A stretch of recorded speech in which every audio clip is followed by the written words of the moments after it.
origination if you brought in the business. You never find time. One guy Yeah. described it, one associate described it as heroin. Oh, yeah. He says, the more I work, the more I make.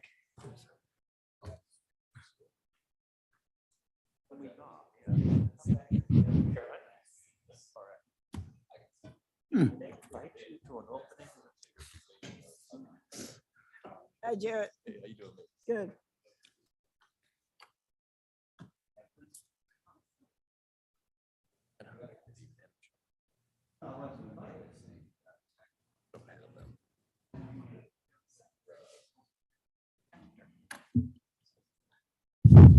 Oh, how about that? Okay.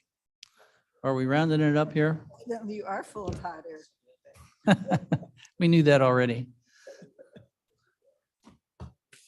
I'll give it just one more minute here. Let's see, actually. Let's go. Let's go. All right. Good morning. Time being 10:51 on Wednesday, July 13th, 2022. My name is Chris Caius. I'm chairman of this committee, the Administration Committee of King County, and I'm calling it to order.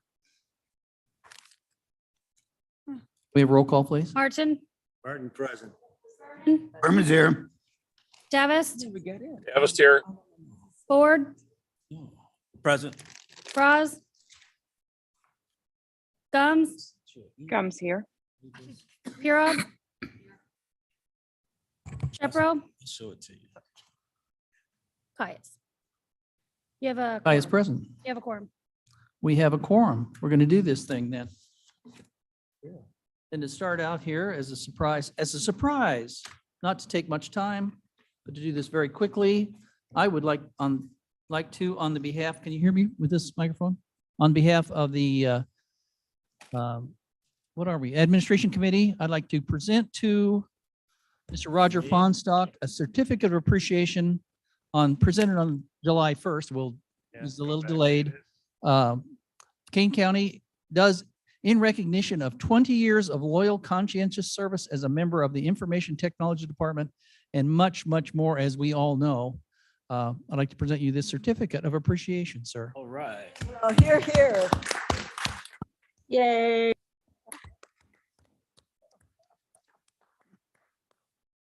Charles, thank you. Thank you very much. Thank you, Roger. 20 years. Yep. Just the last 4 years has been a joy for me. Yeah, thank you. Keep that as short as possible. There we go. Great. And we appreciate you being around, Raj. Thanks. Okay. Then we will this morning be deferring the minutes. Somebody had to take a vacation. What are you going to do? Not a problem. We'll defer the minutes from June 15th, 2022 until our next meeting. Financial reports, the files are attached.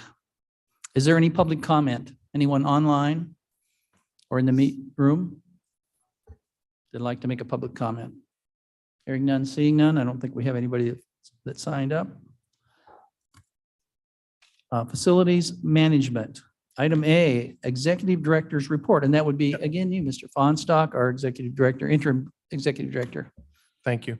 So Blair, if you could, we have like just a handful of things to report this month. We're trying to do a lot of work and probably less reporting. So more work, less reporting.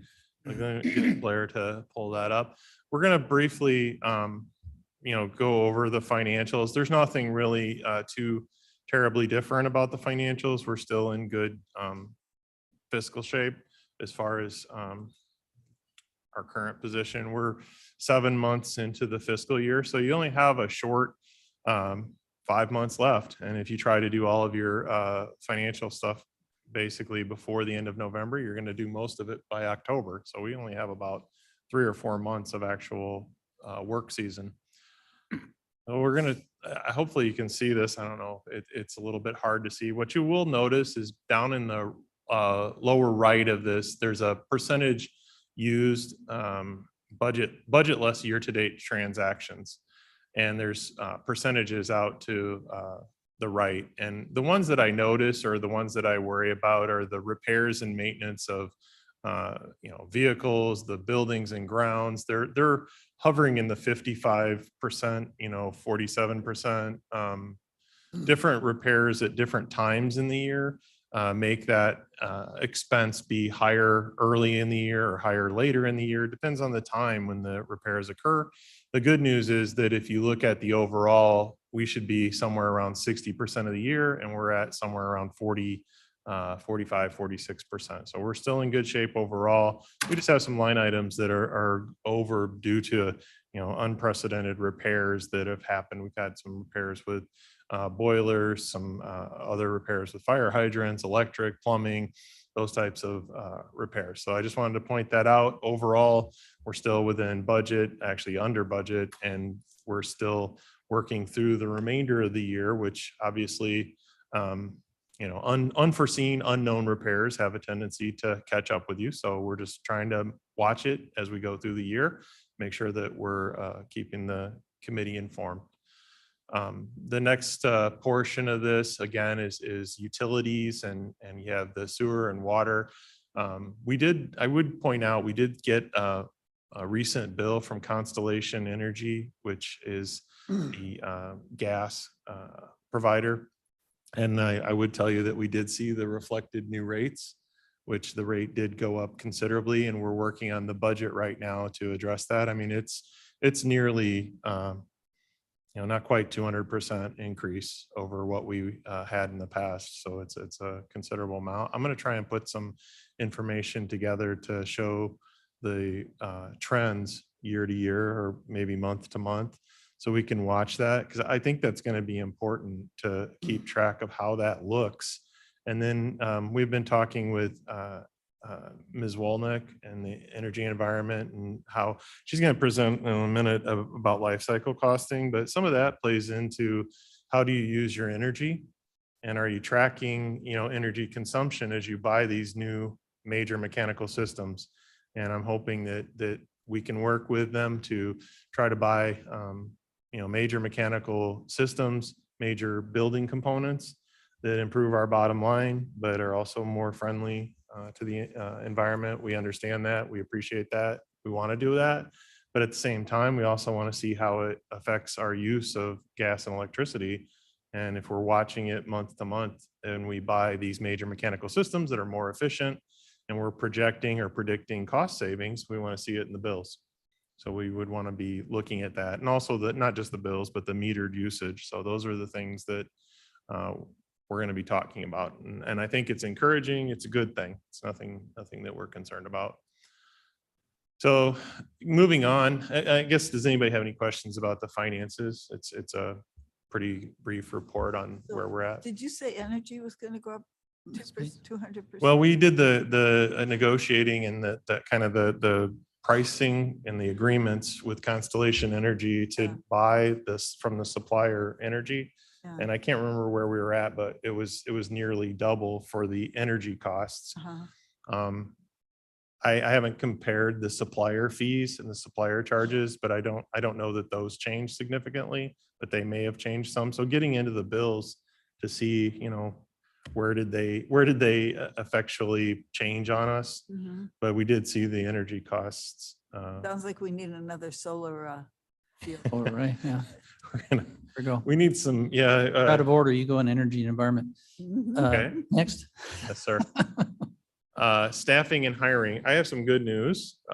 We posted the jobs for building management before the board approved them, waiting for the approval. So we posted 3 positions, maintenance technician. We posted a director of maintenance and an office manager. And what I'm going to tell you is that we had 5 candidates that we shortlisted. We interviewed them. We had some that were a no-show. They already said they had a job and they moved on, but we did interview 3, and I talked to 1 on the phone interview. And of those, I will tell you that they were phenomenal.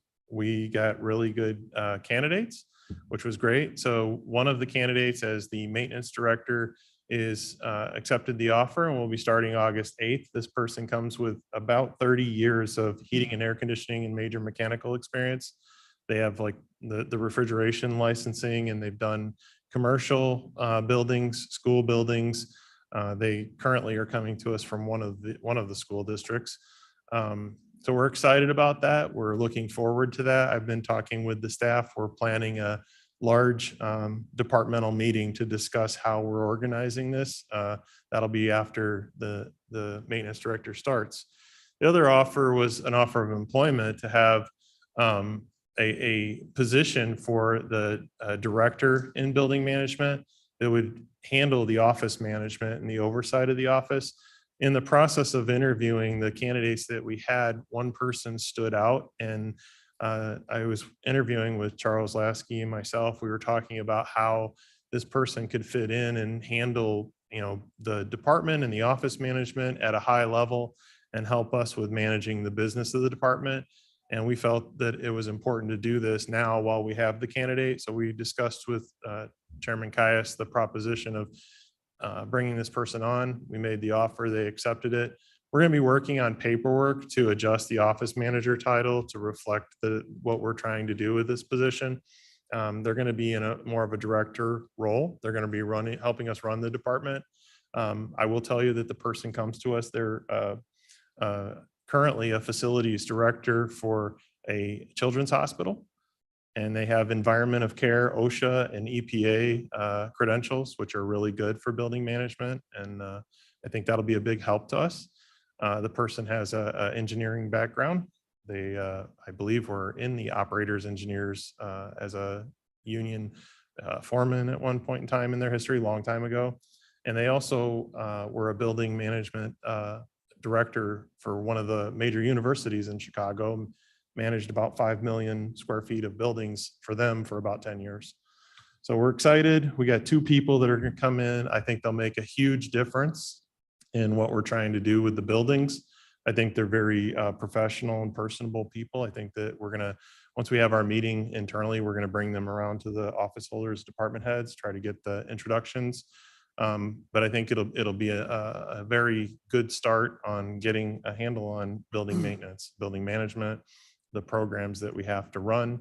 And we're looking forward to it. Like I said, it's going to be the first week of August. We'll be onboarding them, and then we're going to have a couple meetings, and then there'll be the time when we bring them around to meet everybody and explain the roles and responsibilities. We are still reviewing how we handle some of the office tasks and maintenance techs. Charles and I went through and reviewed how we would stagger the positions.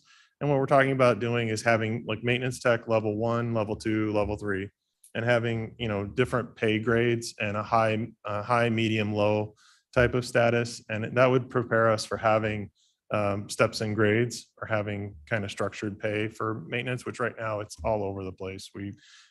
So we're trying to clean that up to get it to align with something that would be pay levels. We are talking with the new maintenance management team about hiring 4 vacancies for maintenance techs in the next 60 days. We have resumes, probably close to 30 resumes, and we're looking for the most qualified maintenance techs we can get. And I think that'll move along quickly. We're kind of doing that in a fashion where we want to make offers after doing interviews within a week. We're trying to do it, so we're not delaying. So some of this may seem like it happens fast, but we're calculating, we're doing the interviews, we're doing the resume filtering. All of that is taking place. We're just forcing ourselves to do it in a compressed time frame. Anybody have any questions about the staffing and hiring at this time? Anybody? I would add, this is all within our budget too. There's nothing outside of the current budget that we're dealing with. It's all within the fiscal budget. May I? Madam Chair? Thank you. Space-wise, once you get these new people on, I know that the state's attorney is occupying a portion Yes. of building management. Will you be able to find room for everybody? So that's a good question. We've been working with the circuit clerk Barrero on, one idea for office space, which was a space that she had discussed with State's Attorney Mosser. We believe you could use the space the way they described. We're working on proposals for how much that would cost and trying to get some clear direction about what we would need to do. I think the challenges in the renovation work is that it seems to always be more than people expect. And that's because you have to deal with heating and air conditioning and fire suppression.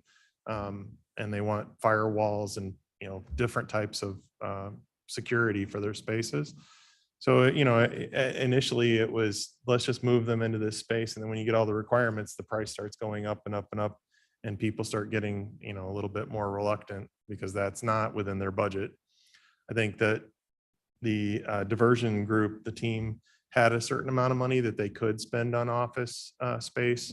And we certainly will work with Mosser, Ms. Mosser, to State's Attorney Mosser, I'm sorry, to address that as best we can. I think that we have enough space for the initial hiring of the directors. That's not an issue.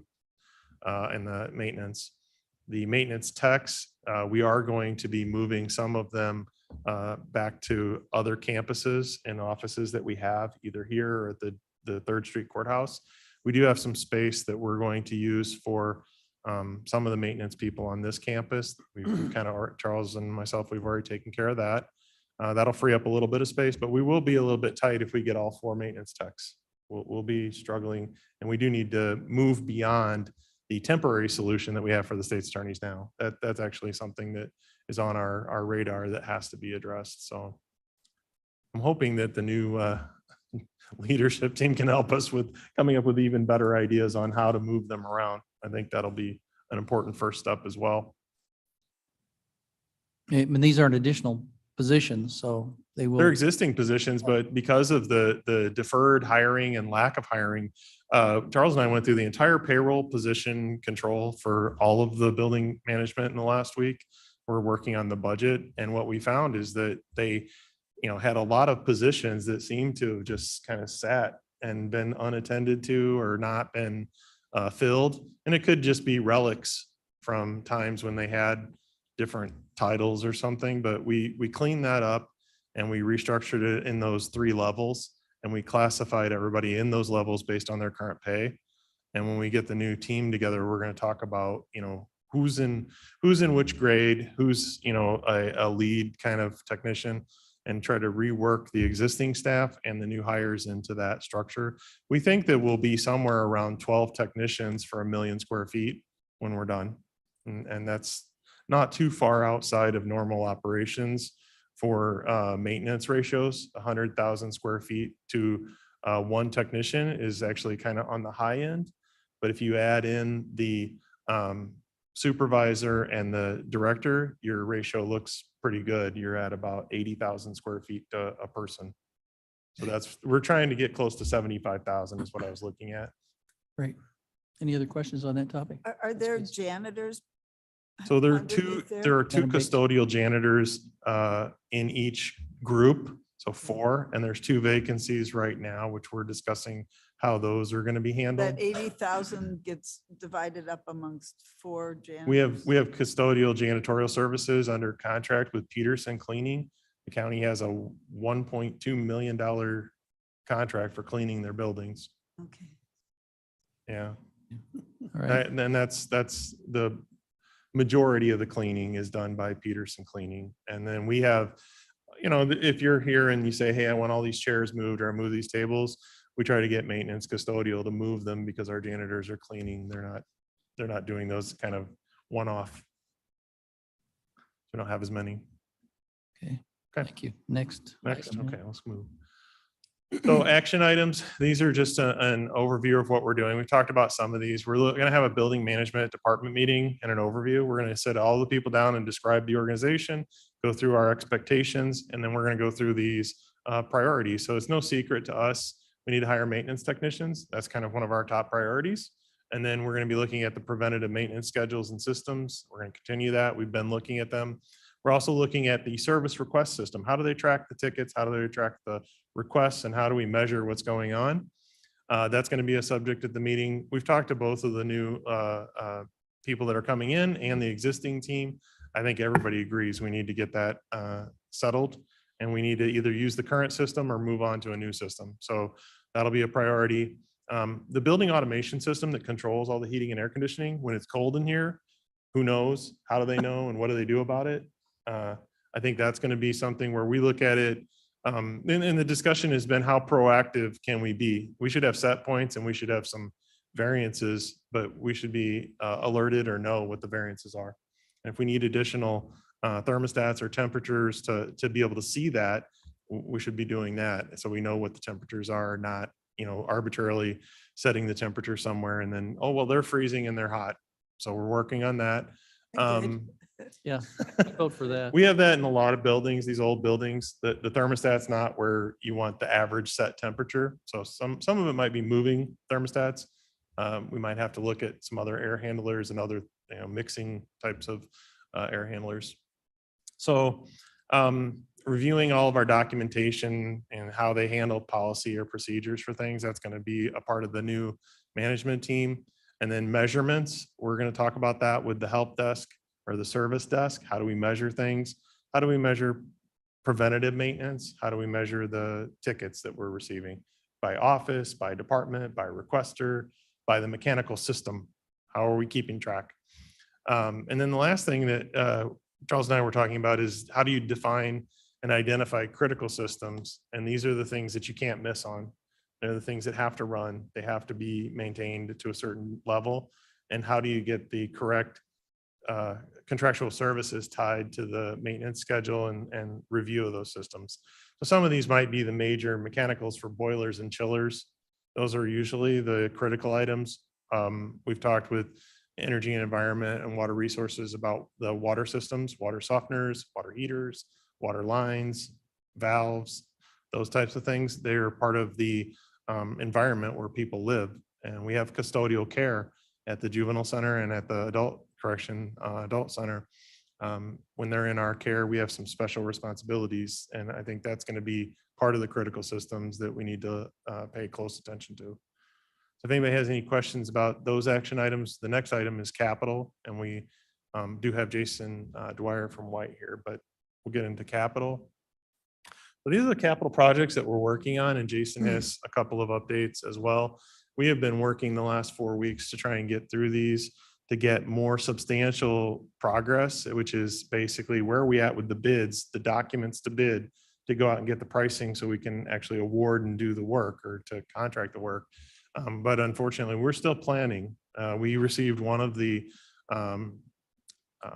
plans for the boiler replacement. I know White is working on finalizing the pricing on that and how that's going to need to be handled.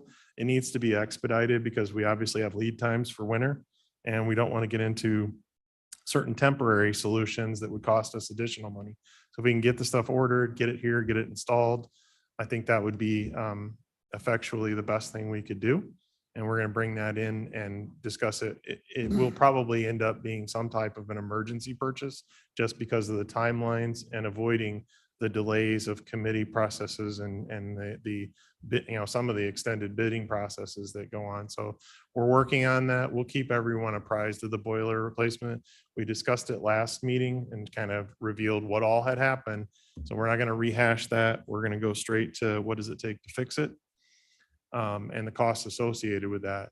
Courtroom renovation and planning is ongoing for the multipurpose room courtroom. Jason and I have been working with the State's Attorney's Office on how the contracting for that would take place. There's been some questions about how construction manager at risk and the trade contracts are let and held and who pays the bills. We're going to work all that out with purchasing in the State's Attorney's Office. But it has been a little bit of a delay for us to try and get all of those in order and give clear direction to White and Company. We've had a couple meetings about it. I think we're getting closer. But I do know if you hear from the courts or from Chief Judge Hall, it's probably about that because he's concerned about the timeline. And we are too, to be honest with you. It's a tight timeline to be renovating before January with all the materials. It's just the circumstances are what they are. So we're going to keep trying. Demolition at Fabian. We do have the preliminary plan for that with White and Company. We're going to be finalizing that. We need to get that through a bid process and get the pricing back to bring it in for the award and contracts. Solar panel landscape, we're waiting and working with the Water Resources, Energy, Environment, trying to get prepared for that when they get their grading and earthwork done. I'm sure they're building the berm. If you haven't seen it, they're moving earth. And we do have the budget out there for that when they're ready. Geneva Creek stabilization still in the planning. Rob Linke from the Water Resources, he's been working with an engineering firm that we did a request for qualifications and decided to work with one company on a proposal. That's for the creek located on this property that we budgeted the architect or engineering work to kind of know what we should do next. It's not going to fix it. It's just what should we be doing in planning. Then we also have the master plan and the assessment that White and Company's working on. We're in first draft pending review. We're still working on that with them. We don't have anything to share with you today. So the good news is this is a relatively short meeting. Oh, good. Let's make those other guys We'll keep try their to make meeting. Human resources. Sure, yeah. So I know we have a presentation and we have some resolutions. So does anybody have any questions about the projects up there? Mr. Martin? I'm not sure if this is a question or a comment, but a lot of the proposed capital expenses and a lot of the considerations that were raised in the prior slide about, what the new hires are going to be doing and Yes, sir. everything. To me, all pivot on the master plan and the building assessment. I would hope that they're just the last items on the list by happenstance, because to Yes, me, sir. spending money on a building that Yeah. the master plan says shouldn't be there. So- And addressing problematic issues in a building that shouldn't be around just doesn't seem to make a lot of sense. So I hope that's our top Yes. priority. When we review those, I think, and this is Roger again, the boiler replacement is in the judicial center, which is a long-term investment, long-term building. Courtroom renovation, same. It's in the judicial center, long-range building. Demolition at Fabian is something that the board, so most of these are things that have been out there requested for some time. And we're trying to get the plan sets in place to do them. We don't have any reinvestment in existing buildings or any of the buildings that are maybe considered marginal. But at this point, without the master plan, we wouldn't make a decision to Okay. invest more money until we have better direction, or it would come back to this committee. We would bring it back. All right. Thanks. Actually, the capital plan is set up for that initiation, and there are things that are on our schedule right now to be initiated next month, because we're gonna start basically trying to help the county board office with the schedule for board resolutions and agenda items. If it doesn't come in on time, we're going to stop doing it at the last minute, trying to force things to happen. So you're gonna see some things happen maybe a little bit later, as long as there's no, financial consequences or other issues. We had a couple projects like that where they want to get started, but we got the information for them 2 days ago, on a Saturday or something. So it's like, okay, at what effort do you try to put that on agenda for Wednesday? So we're working on that with the board office and our own staff to try and make sure we're not doing that month in and month out. Last minute stuff. So Okay. that's all we had for a presentation side of it. We do have some resolutions, and I know there's a discussion under new business for the life cycle costing. So And Mr. Dwyer was going to speak at what time along with this? Jason? well, we have him here. Jason. is there Just to some answer up- questions or? Is, you know what? I don't know. He had some, update on the boilers, where we're at with that and the timing. I think I covered some of it, but if you'd like to say a few words, I think it wouldn't hurt, because it's a big project and it's going to be it's kind of emergency Let's wrap type of this up, situation. You have a question for Roger? No, or- no, Roger's doing a great job.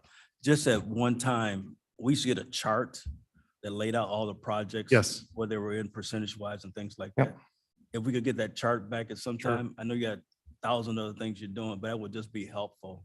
Yes, we had one can't last, remember we had all one this. last month. We'll bring it back next month when we change it. Okay. Every time we change it or adjust it, we'll bring it back. All right, And maybe we could publish it somewhere. yeah. And you can just refer. Have to it on hand just so we could, just refer to it, even though it's 2 months old or something, Yeah. we can get to it. If it doesn't change, we're not updating it. So I but get that. next month we will be.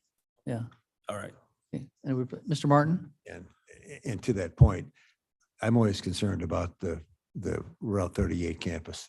Do you know what I mean? That's the one we want to keep. And I want to make sure we've got a list of what we're doing and how we prioritize it so we can sit there and know that we're, and I Absolutely. think it's the same thing that Ron's asking for, but Sure. this building is secondary in my mind to the one that we know we're going to have on a long-term basis. So. I think that's the difference between routine maintenance and any type of deferred or what I would consider to be like renovation or enhancements to this campus. Those are certainly kind of Some the- large scale things you're talking Yeah, about. when you say you want to renovate this, something here and or add or make an addition, that's where I think the real consideration is. You need to think about that before you spend hundreds of Point thousands. is the 38 campus. That's the judicial center. sorry. Yeah. We do have Jason Dwyer from White, and I know he could update us on probably all of these, but I think the boiler was the most recent that we've been working on. So Jason. And his priority to get it moving. Yes. Okay, so Thanks. I'll Mr. give you a quick Dwyer? update. Jason Dwyer with White and Company. Yeah, at last month's meeting, there was discussion a little more in depth about the causes of the boiler failure at the Judicial Center and identified as an emergency project because there's a lead time on acquiring the boilers and we'll be getting into winter sooner rather than later. So we've been working with contractors. We have revised the design. I think I talked about that a little bit last month where we're looking at a little change in the design to provide combustion air direct vented to the boilers for a little more efficient operation and to avoid it pulling combustion air from the room, which was kind of one of the causes of the failure before. Also a change in the venting of the boilers and a change in sizing. So previously you had 10 million BTUs of heating capacity with 4 boilers. We're looking to change that to 9 million BTUs in 3 boilers. That still provides a significant amount of redundancy, but then you don't have an extra boiler sitting there aging, collecting dust and requiring maintenance. So I think we have a really good design solution to move forward with it. We have pricing so far. Actually, it looks like the pricing is going to be a fair bit less money than the original project for the 4 boiler replacement that was done last year. So we're just finalizing a couple details on that, but we're ready to move forward with it as an emergency project to get the boilers on order.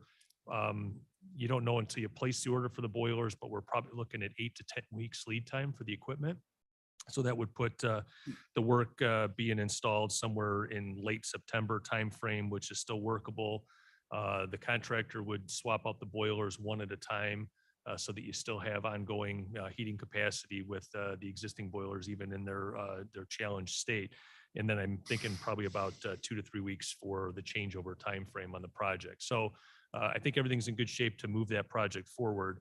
So I wanted to just give you that quick update. And then, as Roger mentioned, we've been working on, I think I updated last month on the Fabian Parkway demolition. We've got a proposal submitted. We've talked to an environmental firm to do the regulated materials assessment out there. So I think everything's in a good position to move forward with that demolition as well. And the timing to do the environmental assessment and put the bid documents together, I'll say is probably about 8 weeks. So we'd be looking at going out to bid early September timeframe. And just looking ahead a little bit, that would be the potential for bringing bids back to the committee probably at the October meeting to move things forward. So just kind of giving you a little bit of a look ahead on that project as well. okay. And so the boilers, we should see something at our next meeting to have to put the RFP, or we'll have it out.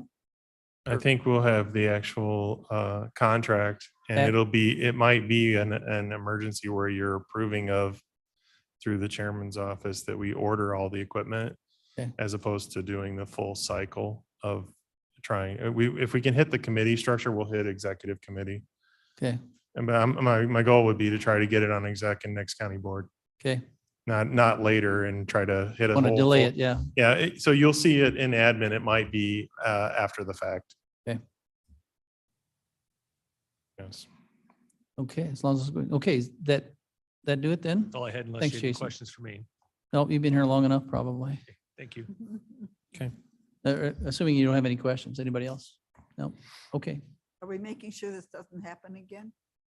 That's think- part of the plan. yes. That's the strategic planning we're doing right now, is to make sure that that's the number one Go ahead. There's two primary things that we're working on. One is the combustion air, which is what caused the original corrosion, was combusting the air. The other thing is too, some of the policies about the room as it relates to alarms and as it relates to the doors. Some of those things we're going to be working on as well, but the combustion air is really the big change. And I think that assures us that what transpired between the two rooms, refrigerant and cooling and heating and combustion.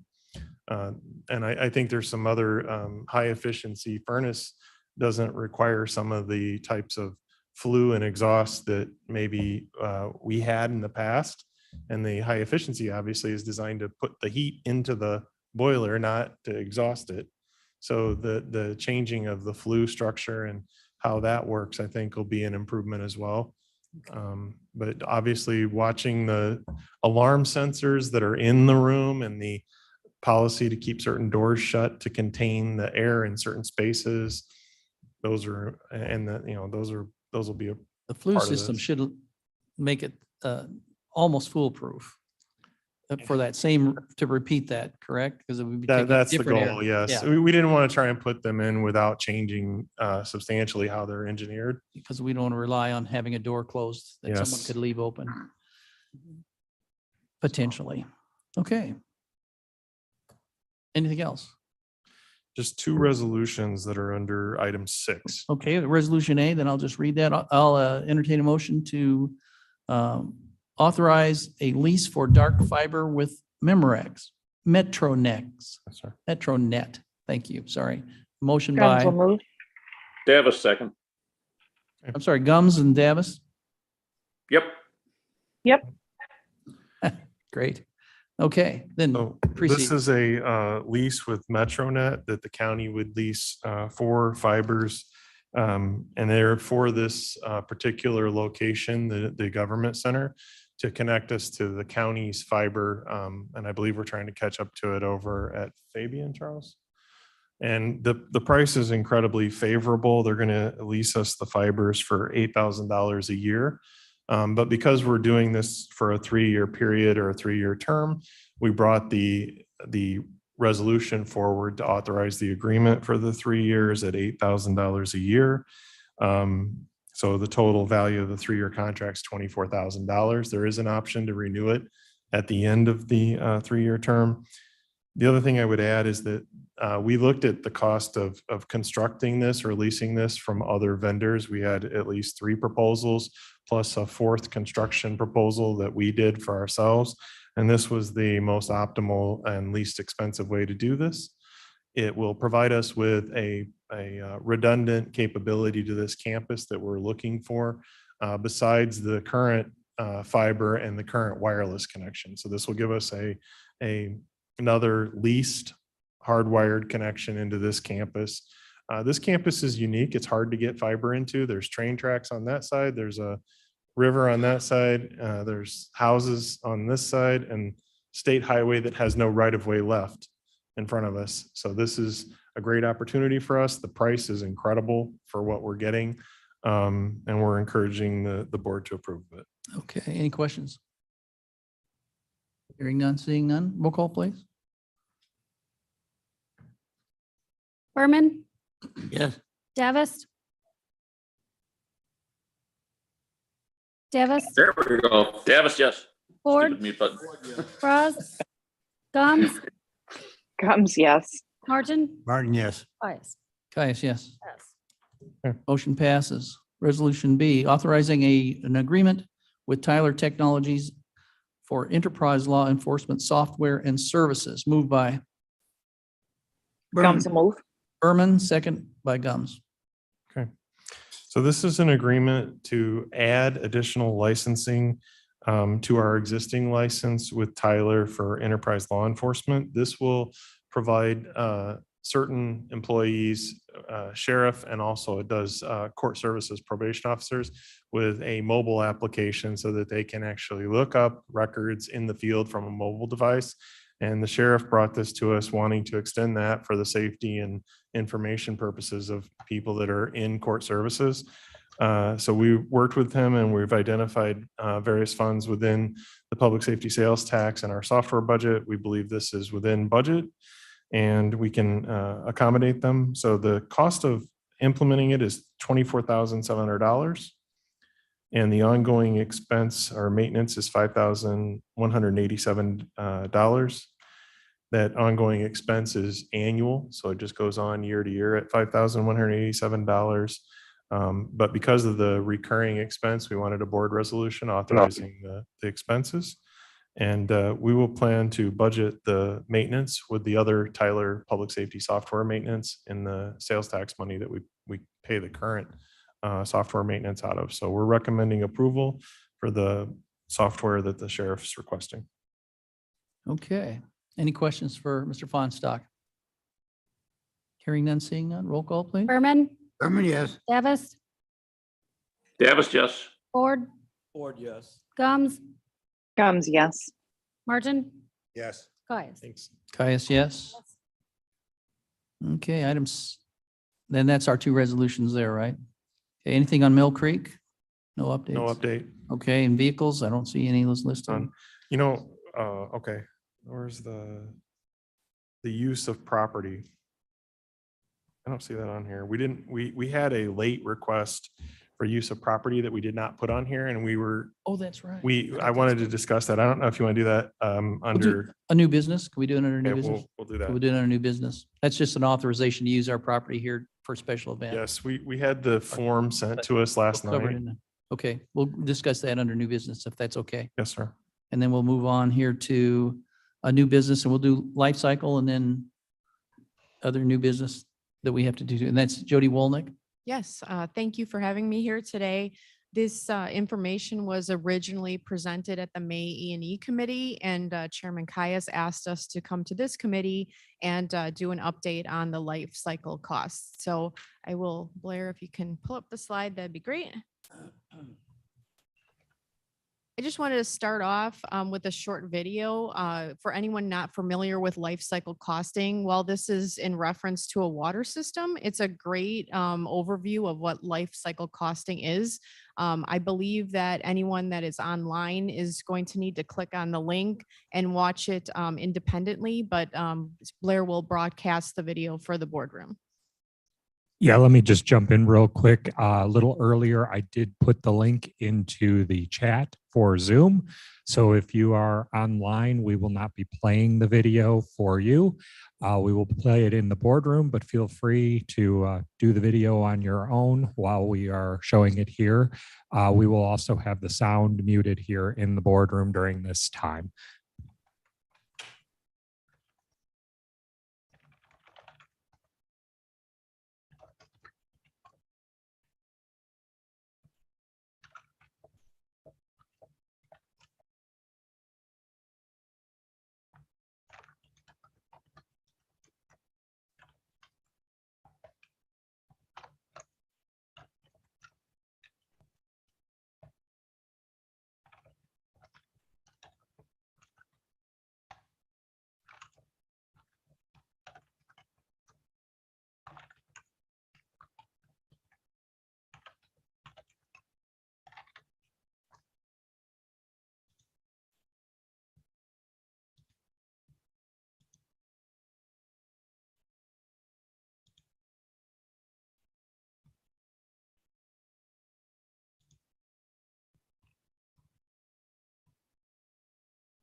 Okay, should be good. Just please confirm everybody online is hearing you.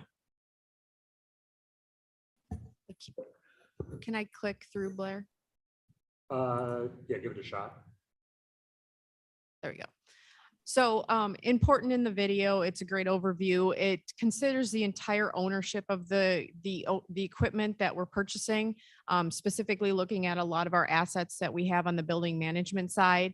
It's also a great stewardship of the taxpayer dollars in that we're using our money very wisely when we look at life cycle costs when considering purchases. And it does also meet the Kane County Sustainability Plan in that we're considering energy use in our decision-making process. So where we're at, we originally met with purchasing and building management to discuss this concept. It was then brought to the E&E committee, and we did an initial presentation to receive the approval to kind of move forward with this. It is a policy-based decision, so there really is no resolution that would need to go along with this. It's just a matter of changing the way that we look at our procurement documents and evaluate any kind of proposals that we receive on the county's end. So we're currently at the stage of developing a tool to do the life cycle costing for the county when we do receive bids. I believe I attached a couple snapshots of what that tool looks like. And so we went out, there are quite a few different options to do life cycle costing that are already set up out there on the internet. And there's a lot of training videos that are available as well. And so we didn't want to reinvent the wheel. We wanted to look for a option that would really work well for the county. We have several different campuses. On those different campuses, those utilities for those campuses are at different costs for the county. And so we needed to ensure that our model enabled anyone that's bidding for a boiler or a water heater or whatever it might be to specifically identify what campus that asset is going to be utilized on. And then from that information, be able to calculate the electricity costs, the natural gas costs, and the sewer and the water costs that go along with that campus. So what we found was the Harvard University calculator. It has great resources online, a lot of great videos if you want to Google it to kind of get some more information about this calculator. But one of the great setups for this calculator is that Harvard does have on their campus is actually supplied by their own utilities as well as multiple different utilities. And so it was already set up on an ability to add those different campuses in, which was really helpful on the get-go. And so their calculator actually evaluates the life cycle based on 20 years. So you would input information that's obtained from your procurement documents, such as energy usage, water usage, electric usage, and the overall maintenance costs, the life expectancy costs that we're going to get received from our bid documents. And that is then input into the Harvard calculator. And then we're able to provide to the county board the decision-making process on whether it's a lowest cost option or whether it's a life cycle cost option. And so as we're testing this out, we are working with the purchasing department, and there's currently out to bid a washer, commercial washer and a commercial dryer for the Adult Justice Center. That bid is due back in 2 days. So we worked with their staff and actually input these additional requirements into that bid document that will require anyone bidding on those two machines to ensure that we have sufficient data to input into the calculator. And so when those bids come back, we will be using the calculator for the first time as a test run to see what kind of numbers we get back on the commercial washer and dryer. So that'll be coming up soon, and we'll be right before the E&E committee. So we might have some information to report back then. And certainly with the discussion today about the boilers, that is a huge natural gas cost to the county. And so another potential project to play with as Roger is working with White on those boilers, we could also use the calculator to test run the numbers for that as well. So any questions? Great. Thank you. Thanks. Save money in the long run. Yep. Okay. That's life cycle. Now now I'm going to go back to you and then Mr. Sure. Fort had something under new business. I believe, we'll go back to now can we pull that up? Yeah, Any Blair, information? I sent it to Blair, the application for the request for use. This is for the Shakespeare in the Park event that they're going to hold Saturday, July 30th on Island Park. The organization that runs the Shakespeare in the Park normally uses the Metra commuter lot just on the other side of the tree line over here. That lot is closed. So they had asked about using the public parking available at the foot of the hill and here on a Saturday afternoon. We usually have a form filled out for people that request to use the premises for an event. These folks are going to use the parking lot to get to an event somewhere. So I don't know that our policy necessarily is effectively them using our site as an event. They're using the public parking. So it was not on the agenda. This was something that came in last minute, but I don't believe that it is effectively them using our site for an event. So just parking here, there are no signs restricting it. There's no tow contracts. There's no anything. So to me, they're just like they're using the park. They're using the public parking and park. So I just wanted to bring it to your attention because they asked about completing the form for using the site. I don't know that there's any conflict whatsoever. So we were going to tell them that, you know, their use is understood and accepted and move on. But I just wanted to bring it to your attention because they had asked. They wanted to follow our procedure. Did they fill out a form as well? Did you They see? did. Blair, the other attachment had the form that they completed, I believe. Did you? I thought I downloaded it too. Okay. I was gonna say I have the form, but it's like 4 to 6 on Saturday, the 30th. 100 cars maximum. They said 50 to 100. They'll be using the path to get over to the. They're gonna take island the I believe, yeah, the bike path. trail. over here. Yeah. Yeah. Mr. Martin? Well, I'm supportive of this, but I think to the point you're making, at least indirectly, I don't want to grant formal permission and create the belief that every time somebody wants to park in a public lot, they need to get our Absolutely. permission to do it. So if I would just like to let it slide and say, this is what it's for and let it happen so that we don't Yep. have a perception that we have to go and approve this kind of thing every time it comes up. Because it's just normal parking. Yeah. Okay. Is it with consensus of the committee that way? Yes. Yes. Yep. Then- Thank you. Moving right along. Then, Mr. Ford, you had something you wanted to address in new business? Yes, thank you, Mr. Chairman. Just that we've been talking about what we need to do because new people need to get hired and we've had some proposals that have been brought before us. And myself and Drew, who's not able to be here today, went over to the courthouse and took a look around. And I am willing to support what we need to do for the short period of time. But I really think it's time now to start looking at our master plan and actually putting plans together on what we need to do for long-term, because none of these problems are going away. And to me, the proposal that I saw, squeezing people into a small space, creates a lot of other problems, especially with what's taking place in that department. So I definitely feel like it's time for us to start looking at starting with our next meeting next month, looking at long-term solutions. Okay. So, And that would fit in with White and Company's long-term solutions with our, yeah, so it sounds like it's taking place. I just want to make sure that we take a strong pursuit in that direction. It seems to be that we're starting to worry about the cost and where the money's going to come from. We need to get the cost of what it takes to do the project first and then figure out how we can pay for it. Because there are a lot of options out there. and I believe that'll be part of the White and Company proposals when maybe you could address that. Yeah, again, Jason Dwyer.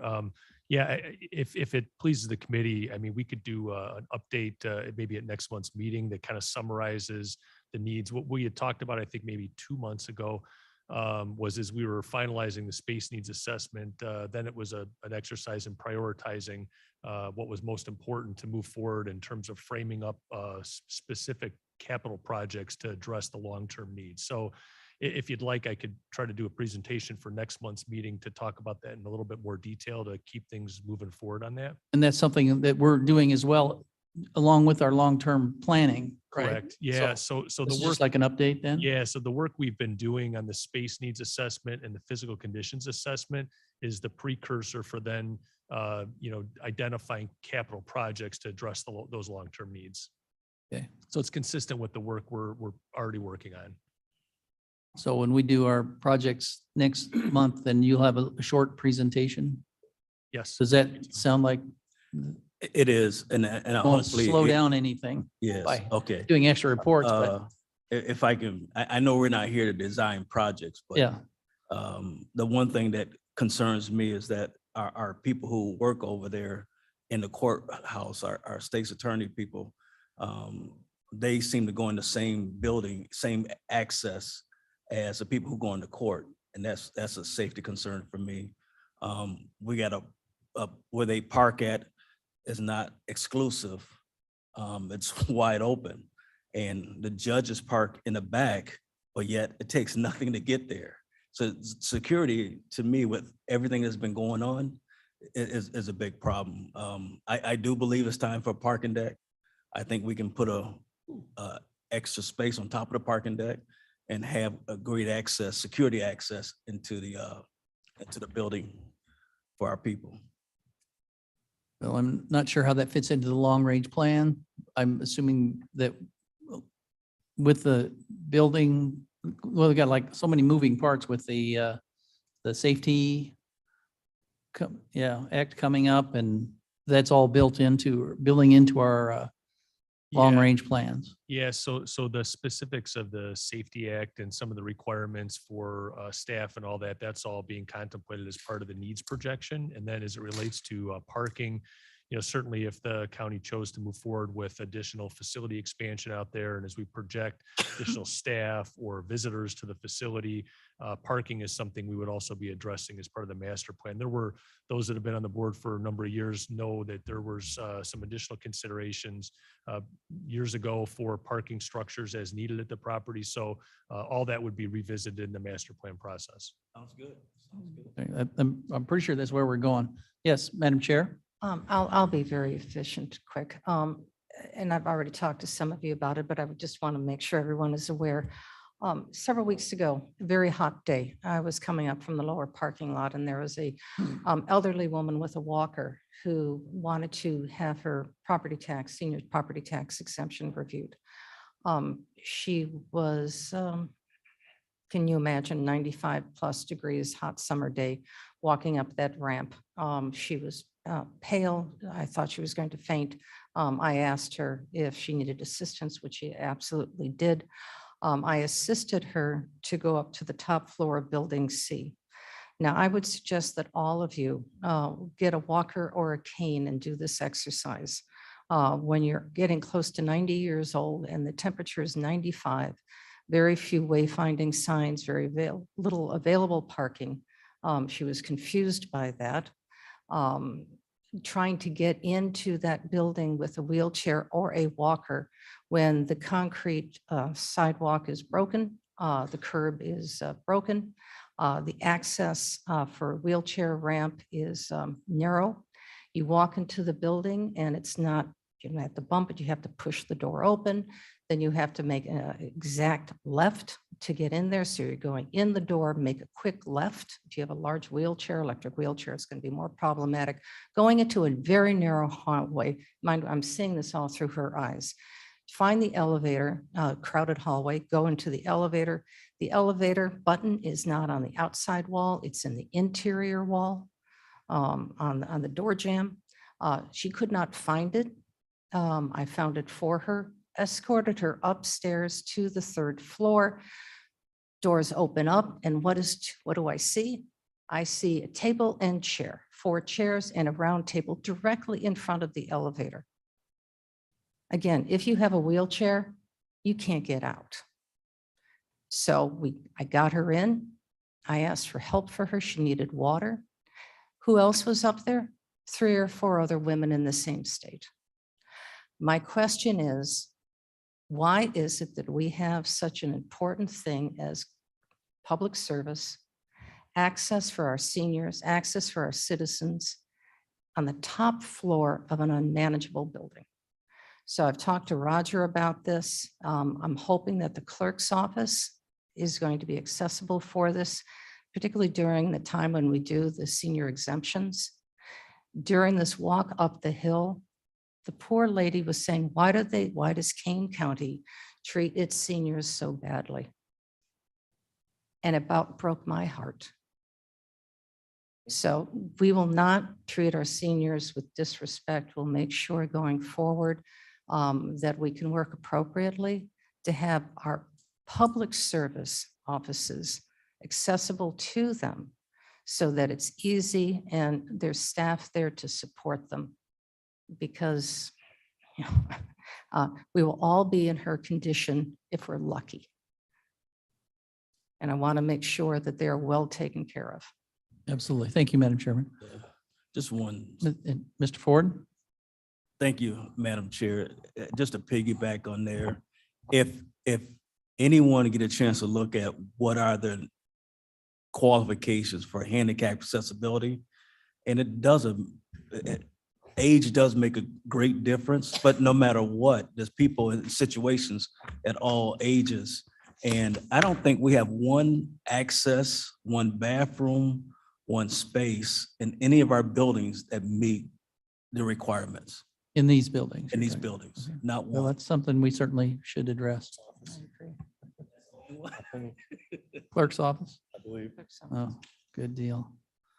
That's correct. Is it interesting that they call it grandfathering it? Right? I- But because grandfather can't get up the rail. So I- At any rate, That I don't is know one if- of the challenges as you retrofit or renovate meeting code. mhm, So it's a kind of all or nothing prospect. You either come up to meet code or don't you do it. exist as a Yeah. grandfathered condition. So I think but you're absolutely correct. We're working on, ideas for how we can get customer facing spaces and service counters where people can get at them easier. So we're going to be working, try and talk with the different officials and department heads, see what we can accomplish. which is an ongoing project, Going to I'm take some sure. time. Yeah. Okay. Thank you. Then any other new business? Any old business? May I have a motion to place the reports on file? Ford moves. Berman second. Berman seconds. Any discussion? Roll call, please. Berman, Berman, yes. Davis. Davis. Ford, Yes. Gums. Gums. Margin. Caius. Caius, yes. Do we have a quorum still? Yes.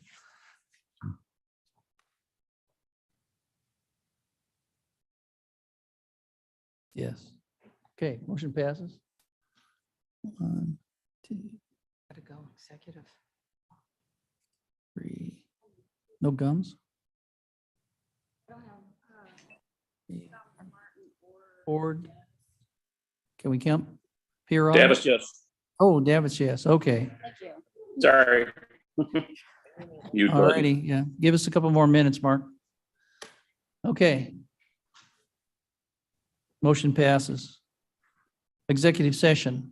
I have a motion to go into executive session to discuss the release of closed session minutes. Moved by Ford. Berman second. Ford by Berman. Roll call, please. Berman, Berman, yes. Davis, Davis, yes. Ford, Yes. Froz, Gums, Margin, Gaius. Guys, yes. Passes. Okay, everybody online, please accept your invite to go into the closed session. Be aware we are live streaming. So until I give you the word, we will be, everything you say will be going out to the public. This was the short meeting. That's sneaky. Well, the last 10 minutes haven't been, but up to then, because we started at 10:50, so we've been over an hour and 10 minutes. Yeah. So it's too long.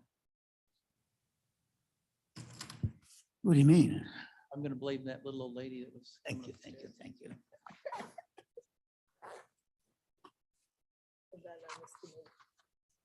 And she doesn't want me to do with all this stuff. Yeah, okay, great.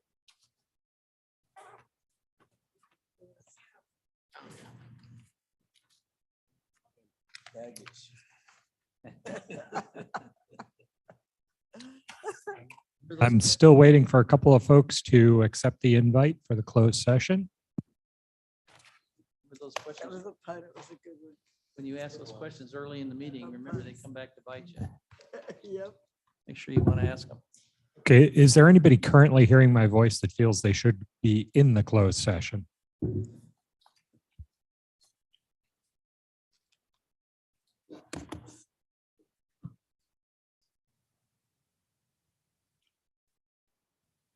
Once again, is there anybody hearing my voice that feels they should be in the closed session?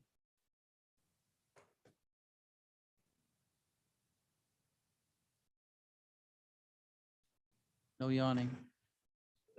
I saw that.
I don't think we're gonna get far. Did you see this budget? Yeah. Looking at it, That's why I don't think we're gonna get that. to look at it, right? But whatever on the ad hoc committee. Okay, you are in open session. Okay. Roll call, please. Berman, Berman's here. Davis, Davis here. Ford, Board president. Franz, Gums, Gums here. Martin, Caius. Caius present. You have a quorum. Okay, we have a quorum. Can I have a motion and a second to release the closed session minutes as in Exhibit A as presented by our state's attorney? Board moves. Ford moves, Berman second. Berman second. Is there any discussion? Hearing none, roll call, please. Berman, Berman, yes. Davis, Davis, yes. Ford, Board, yes. Gums, Gums, yes. Martin, Caius. Caius, yes. Yes. We have a motion and a second to adjourn.